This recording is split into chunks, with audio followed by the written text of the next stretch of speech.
रामायण से आपको ऐसी कौन सी बात है जो बहुत ज्यादा प्रभावित करती है? क्या संदेश आप देखती है रामायण में?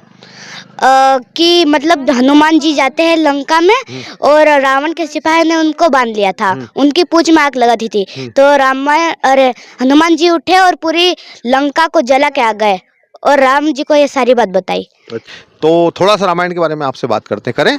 Yes sir. जो भगवान राम थे वो किनके पुत्र थे? राजा दशरथ के। और भगवान राम वनवास कितने सालों के लिए गए थे? 14 साल के लिए। अच्छा।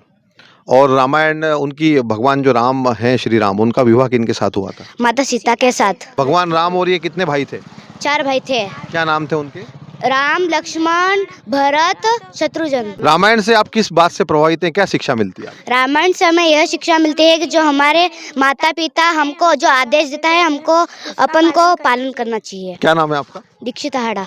तो ये देख रहे हैं आप, बहुत प्यारे बच्चे हैं ये, और द कहानी वाला के प्लेटफॉर्म पे ये बहुत सारी ऐसी जानकारियां बता रहे हैं। और निश्चित रूप से जैसा अभी इस गांव के लोग बता रहे थे कि जो दोहे हैं इनको लिखवाने का उद्देश्य यही कि लोग रामायण से जुड़े, तो ये नव अंकुरण है और रेखांकन है नई पीढ़ी का। और ये बच्चे रामायण के बारे में इतनी सारी बातें आपको बता रहे हैं। शायद शब्दों का दुनिया में यही महत्व है, जब वो लिखे जाते हैं और जब उनको पढ़ा जाता है तो उनके अर्थ बच्चों के जीवन के साथ साथ हर युवा और हर बुजुर्ग में भी उतरते हुए दिखाई देते हैं। जग जानी करूँ प्रणाम जोरी जुग पानी, पूरे संसार में श्री राम का निवास है और सब में भगवान है और हम उन्हें प्रणाम करते हैं। जिस दिन भगवान राम अयोध्या में विराजित हुए उस दिन भगवान श्री राम से जुड़ी गोस्वामी तुलसीदास जी द्वारा लिखी गई चौपाइयों को इस गांव के हर घर पर अंकित किया गया है। इन पंक्तियों का रेखांकन इतना गहरा है कि इस गांव के मुख्य मार्गों के साथ साथ गांव के हर घरों पर लिखी गई पंक्तियों को लोग प्रतिदिन पढ़ते हैं और इनके अर्थों को समझते हैं। और द कहानी वाला के इस एपिसोड में आइए आज हम आपको इस गांव के सफर पर लिए चलते हैं।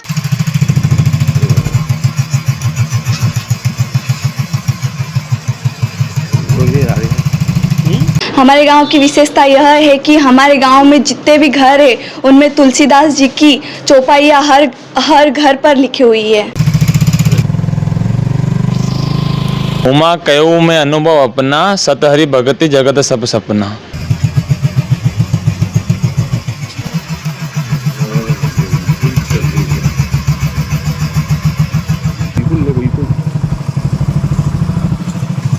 बहुत महत्वपूर्ण बात आपने कही थी कि खास करके युवाओं को जोड़ने की कोशिश है आपकी इन चौपाइयों के माध्यम से। क्या बताना चाहेंगे आप?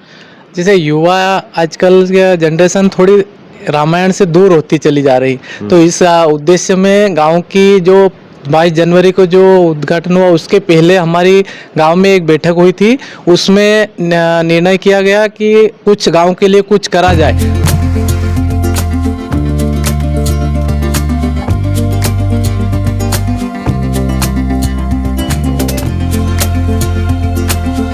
और क्या बताना चाहेंगे रामायण के बारे में आप?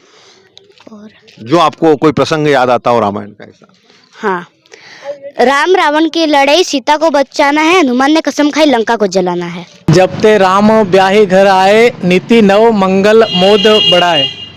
सुनी प्रभु वचन हर्ष हनुमाना, शरणागत बचल भगवाना। रामायण की चौपाई और हमने हमारे घर पे लिखवाई है। ये 22 जनवरी को लिखवाया था जब अयोध्या में श्री राम की स्थापना हुई थी। जब पूरे भारतवर्ष में महोत्सव मनाया गया था तब हमने सब ये लिखवाया था।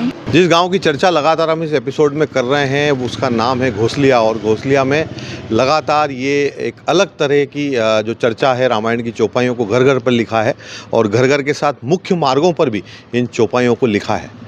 या यूँ कहें कि यहाँ के हर घर में राम है, हर घर में कबीर है और हर घर में गोस्वामी तुलसीदास है। उसी गांव की इस मिट्टी के ये जो युवा हैं मेरे साथ हैं और द कहानी वाला के इस एपिसोड में हम उनसे बात कर रहे हैं और समझने की कोशिश कर रहे हैं कि इसके पीछे मुख्य रूप से कारण क्या था और इसकी शुरुआत कैसे इन्होंने की थी।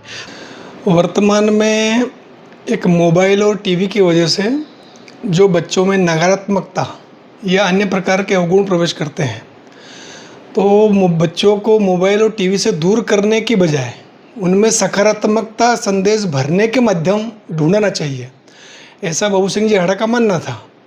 तो उनने सोचा कि बच्चों को जैसे संदेश आते जाते पढ़ने को मिले, वो उसको समझने का प्रयास करें, वो उसके भाव ढूंढे और उसको समझेंगे तो निश्चित रूप से एक जो अध्यात्म की शक्ति रहती है, एक जो सकारात्मक ऊर्जा उसके कारण आती है, वो बच्चों के मन को प्रभावित करती है। इस सोच के साथ में पूरे गांव में रामायण की चौपाइयाँ या अन्य सकारात्मक संदेश देने वाली चौपाइयाँ लिखवाई गई है। क्या शुभ नाम है आपका? अमन हाड़ा। अमन जी, आपसे ये समझने की कोशिश करेंगे कि लगातार इस गांव की चर्चा हो रही है आसपास के गांव में कि पूरे गांव के साथ साथ इस पूरे गांव में जो घर हैं उन घर के प्रमुख दरवाज़ों पे खासकर, और दरवाज़ों के साथ साथ जो प्रमुख मार्ग हैं उन पे आपने उन चौपाइयों को लिखा है जो गोस्वामी तुलसीदास जी ने से जुड़ी हैं, जिन्होंने गोस्वामी तुलसीदास जी ने जिन चौपाइयों को लिखा है जो रामायण से जुड़ी हैं खासकर।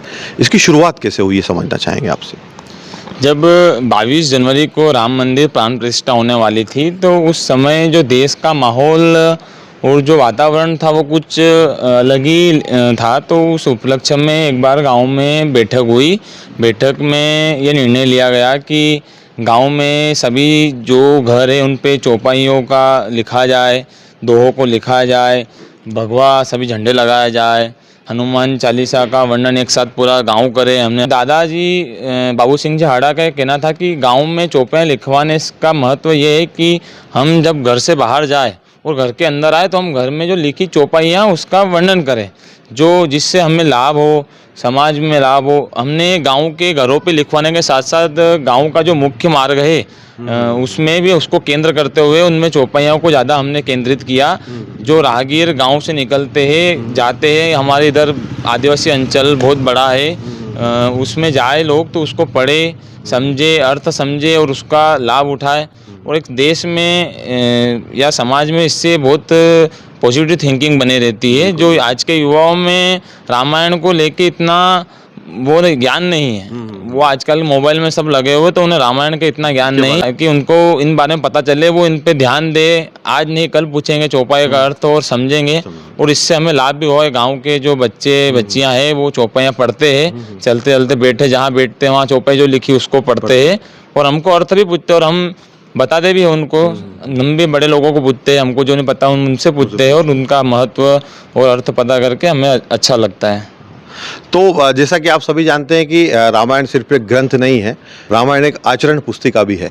और निश्चित रूप से बहुत महत्वपूर्ण बात इन्होंने कही कि जो यहाँ से आने जाने वाले लोग हैं वो उसको पढ़े, युवा उसको पढ़े और उनके अर्थों को भी ये कोशिश करते हैं कि उनके अर्थ क्या हैं या दैनिक जीवन में किस तरीके से उन चीज़ों का समावेश हो सकता है, रामायण की चौपाइयों का, उनके अर्थों का, उस पर भी ये ज़्यादा ध्यान देते हैं। और सभी लोगों ने मिलजुल के छोटे बच्चों को प्रोत्साहन करा हमने लिखवाने के लिए, और यूं उनको भी थोड़ा काम में शामिल करा, बच्चों को भी, उससे उनका उत्साह बना रहे। अच्छा, आपसे ये समझेंगे कि आपके घर पे भी अलग अलग चौपाइयाँ लिखी। मैं देख रहा हूँ कि मेरे ठीक पीछे लिखा है जय हनुमान ज्ञान गुण सागर, जय कपीस लोक उजागर। मेरे ठीक सामने मैं कैमरे के माध्यम से दिखाना चाहूँगा, एक घर है उस पर लिखा है सिया राम मैं सब जग जानी, करूँ प्रणाम जोरी जुग पानी। अलग अलग तरह की चौपाइयाँ हैं, कुछ हनुमान चालीसा की लाइनें भी यहाँ पे लिखी है। निश्चित रूप से धार्मिक संदेश युवाओं को ये गांव दे रहा है चौपाइयाँ लिखवा कर। इसकी शुरुआत को कितना समय हो गया था और कुल कितने घर होंगे इस गांव में? इस गांव मतलब शुरुआत तो प्राण प्रतिष्ठा के वक्त हुई थी। हर शनिवार को बैठक होती है हमारे यहाँ, वहाँ से सब चर्चाएं हुई। और यहाँ गांव में करीब 60 मकान हैं, हर घर पे लिखी हुई और मुख्य मार्ग भी लिखी हुई है सब जगह। हाँ, और मतलब इससे ये है कि एक उद्देश्य वो भी था अपना कि अपने धर्म के प्रति लोग जागरूक हो और समझे उस चीज़ को, अर्थ समझे, उसका ये अपना उद्देश्य था। आपको क्या लगता है ये जो शुरुआत आपके गाँव में इसकी चर्चा हो रही, कैसा लगता है? बढ़िया लगता है और हर किसी को आनंदमय लगता है। देखते लोग पढ़ते हैं, ये अर्थ समझते, पूरा रामायण की चौपाइयाँ समझते हैं और आसपास के लोगों को भी महसूस होता है, अच्छा लगता है। ये कुछ बच्चे भी गांव में हमको मिले हैं। आपके गांव में दीवालों पे क्या लिखा है? हमारे गांव में रामायण की चौपाई लिखी हुई है। आपको अच्छा लगता है ये जो चौपाइयाँ लिखी है इसमें? हाँ, मैं अच्छा लगता है। उसका अर्थ नहीं पता होता है तो हम बड़ों से पूछते हैं।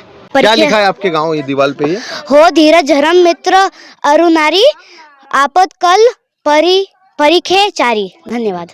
अच्छा, ये जो आपके ये जो गांव है आपका, ये क्या लिखा है और कहाँ लिखा हुआ है? ये हर घर के द्वार पे लिखा हुआ है और जय श्री राम के वो पोस्टर भी छपे हो गए हैं। अच्छा। ये पोस्टर श्री मिस्टर बाबू हाड़ा ने छपा है पूरे गांव में, और वो अभी इस दुनिया में नहीं है। ये गांव है बड़ा घोसलिया और इसमें हम द कहानी वाला के स्पेशल एपिसोड को शूट करने के लिए मैं और मेरे सहयोगी अमित भंडारी हम आए हुए हैं। और ये बच्चे कुछ हमको रास्ते में मिल गए। जैसा हमने इस एपिसोड में आपको बताया कि बच्चे इसको आते आते पढ़ते से इनके अर्थों को भी समझते हैं और लगातार बुजुर्गों से इस पे संवाद भी करते हैं। तो रामायण के बारे में आप चौपाइयाँ पढ़ते हैं आते जाते, आपने बताया कि जब भी घर से निकलते हैं प्रवेश द्वार पे लिखी इनको हम लोग पढ़ते हैं। तो थोड़ा सा रामायण के बारे में आपसे बात करते हैं, करें? Yes sir. जो भगवान राम थे वो किनके पुत्र थे? राजा दशरथ के। और भगवान राम वनवास कितने सालों के लिए गए थे? 14 साल के लिए। अच्छा। और रामायण उनकी, भगवान जो राम हैं श्री राम, उनका विवाह किनके साथ हुआ था? माता सीता के साथ। भगवान राम और ये कितने भाई थे? 4 भाई थे। क्या नाम थे उनके? राम, लक्ष्मण, भरत, शत्रुघ्न। ये जो रामायण है, इस रामायण में ऐसी कौन सी बात है जो आपको सबसे ज्यादा प्रभावित करती है? कि हमें कोशिश करनी चाहिए पर हमें हार नहीं माननी चाहिए। तो द कहानी वाला के अगले एपिसोड में हम आपसे मिलेंगे ऐसी ही कुछ नई कहानियों के साथ जो लगातार चर्चा में बनी हुई है। तब तक मेरे और अमित भंडारी के साथ अब देखते रहिए द कहानी वाला। और हाँ, हमारे इस चैनल को अगर आपने अभी तक सब्सक्राइब नहीं किया है तो जरूर इस चैनल को सब्सक्राइब कीजिए। नमस्कार।